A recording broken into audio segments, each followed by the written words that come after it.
Pozdrav ljudi dragi, kako ste vi? Jeste super? Jel vas preplavio jesenji mood? Jel se radujete zimi i to? Ja sam svakog dana u nekom pokretu, znači ne mogu vjerovati koliko me obaveza sačekalo kad sam stigla kući od običnih nekih stvari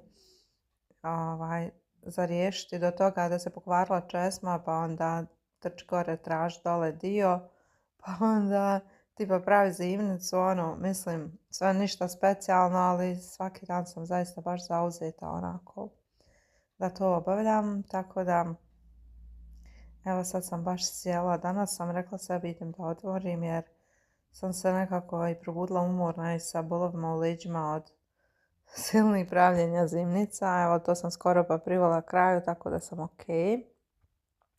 Ne znam da li vi pravite neke zimnice, kakva je situacija kod vas ovoga.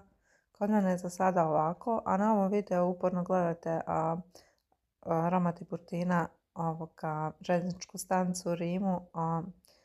Ja zapravo u ovom videu nešto vam zapravo pričam što sam htjela da objavim ljudima na Instagramu, ali nisam ovaj snimak nikad objavila, tako da sam ovdje mutirala sebe i pričam vam ovako priče iz svakodnevnice, tako da eto, to je za sada to. Sad idem da popijem kafu, već u 18 časova moram napolje, odnosno tada već moram biti na određenom mjestu napolju. Tako da, eto, opet neke obaveze iskrsnuše, šta da se radi, šta je tu je. Tako je kod mene uvijek nešto neplanirano, tako da šaljem vam puno pozdrava i uživajte mi ljudi dragi i vidimo se u ovom novom videu, mislim već sutra. Pozdrav!